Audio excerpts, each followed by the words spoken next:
Bismillahirrahmanirrahim. Assalamualaikum warahmatullahi wabarakatuh.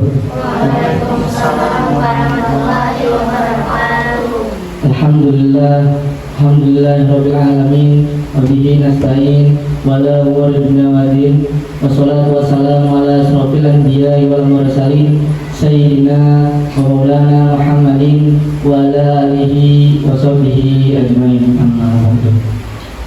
Yang saya hormati kepada pengasuh Majelis Talim Ihya Ulumuddin ini Ustadz Abdul Qadir dan Ibu Jemawati, yang semoga selalu diberikan kesehatan dan keberkahan oleh Allah Subhanahu wa taala. Amin ya rabbal alamin.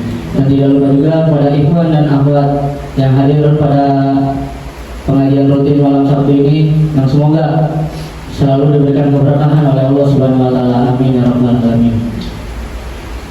Pertama-tama marilah kita panjatkan puji serta syukur kehadirat Allah Subhanahu wa taala, karena atas ketetapannya kita bisa berada di tempat ini, yaitu dalam ketetapan kebaikan.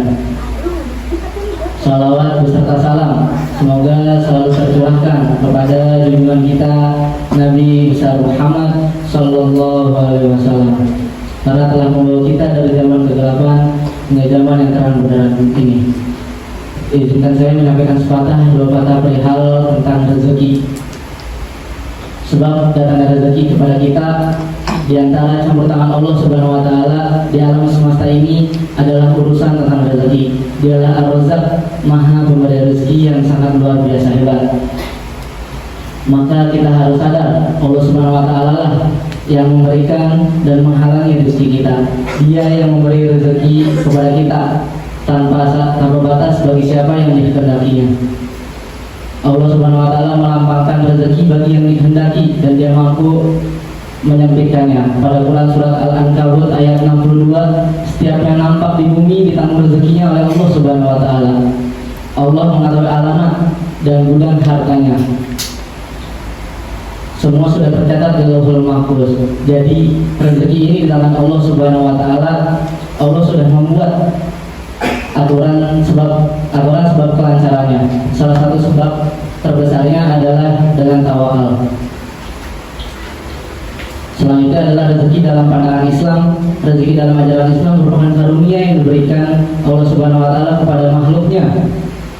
Allah akan menjamin rezeki dari berbagai arah, salah satunya dengan perantara bekerja. Rezeki yang diberikan Allah tidak bisa dihitung satu persatu, dan bukan hanya didapatkan dari bekerja saja, namun Allah memberikan rezeki kepada manusia di dunia melalui banyak cara dan jalan yang sesuai disebutkan di dalam Al-Quran. Rezeki yang diberikan bisa diperoleh kapanpun dan dengan berbagai cara apapun, asalkan dengan cara yang baik dan halal. Ada 4 cara Allah Subhanahu wa taala memberikan rezeki kepada manusia. Yang pertama itu sebab dari bekerja. Bekerja dapat diartikan sebagai usaha yang dilakukan manusia untuk mendapatkan penghasilan dari sebab dari bekerja di sini adalah sebagai usaha yang dilakukan manusia untuk mendapatkan penghasilan untuk memenuhi tujuan tertentu. Yang kedua yaitu dengan tawakal. Rezeki juga bisa diperoleh dengan cara bertawakal kepada Allah.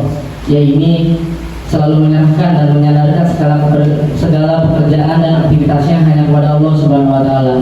Yang ketiga yaitu sebab dari silaturahmi. Silaturahmi menjaga hubungan sesama saudara, baik saudara sesama Islam, sesama suku dan lain sebagainya. Meskipun ada kerabat kita nih yang berbuat jahat kepada kita, Rasulullah SAW selalu memerintahkan untuk menjaga silaturahmi.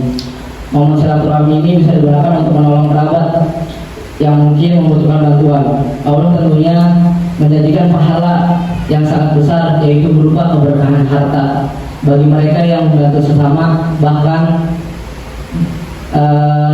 pahala ini melimpah dibandingkan bersedekah kepada fakir miskin.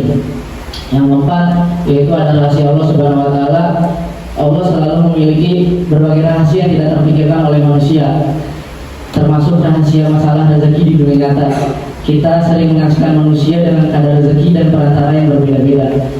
Ada yang pasti di depan mata dan ada yang masih tersembunyi. Akan tetapi Allah Subhanahu wa taala juga kadang-kadang menampakkan kekuasaannya atas rezeki yang tidak disangka-sangka.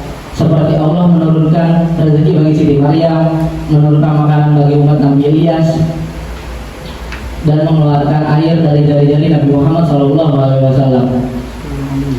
Di dalam fikihnya terkait dengan pekerjaan rezeki itu sudah Allah atur. Tidak akan mungkin seorang hamba kekurangan rezeki kecuali yang selalu merasa kurang, karena rezeki itu sudah ditetapkan sampai kehidupan kita berakhir. Allah berfirman dalam surat Az-Zariyat ayat 22 yang berbunyi, A'udzubillahi minasyaitonirrajim. Bismillahirrahmanirrahim. Wa bis-samaa'i rizqukum wa ma tu'adun. Subhanallahul azim. Yang artinya, dan di langit yang luas itu pula terdapat sebab datang rezeki seperti cahaya matahari yang menerangi zakat. Allah berjanji memberi, lalu Allah juga membuat hukum bagaimana pemberian itu bisa didapatkan, maka ada hukum ikhtiar dalam bekerja dan beraktivitas. Allah Subhanahu wa taala juga berfirman dalam Al-Qur'an surat Al-Qur'an ayat 6 yang berbunyi, A'udzubillahi minasyaitonirrajim. Bismillahirrahmanirrahim. Wa ma min dabbatin fil ardi illa 'alallahi rizquha wa ya'lamu mustaqarraha wa mustawdaha kullun fi kitabim mubin. Shadaqallahul azim. Yang artinya, dan tidak ada suatu binatang melata pun di muka bumi ini melainkan Allah yang memberi rezekinya, dan Dia mengetahui tempat berdiam binatang itu dan tempat menyimpannya. Semua sudah tertulis dalam kitab yang nyata, yaitu Lauhul Mahfuz. Itulah fikih di dalamnya. Maka mau mencari dengan cara apapun rezeki itu akan tetap datang.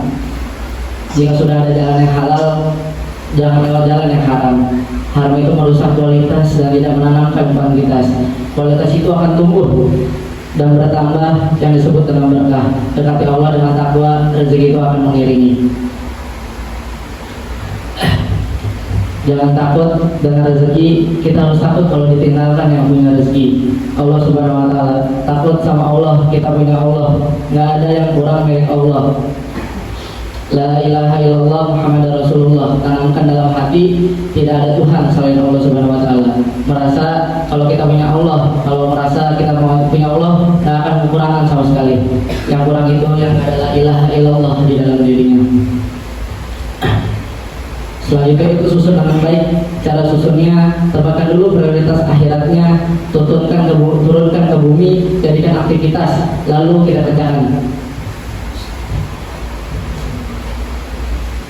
Sebelum saya tutup, ada pesan dari ceramah singkat ini, yang yaitu saat seseorang diciptakan oleh Allah telah tetap rezekinya sampai dia meninggal.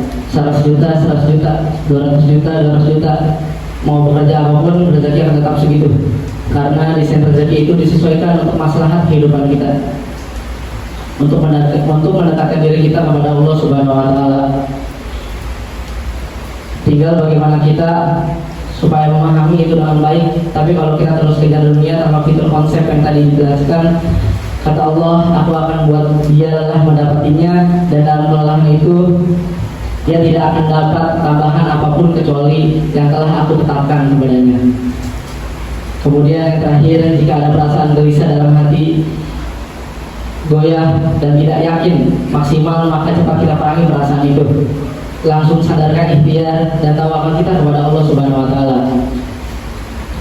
Allah wa tawakkalul mu'minin.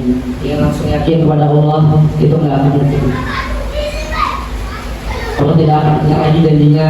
Allah kalau sudah tetapkan pasti terjadi. Jangan sampai menaikkan imun tapi iman kita sendiri yang turun.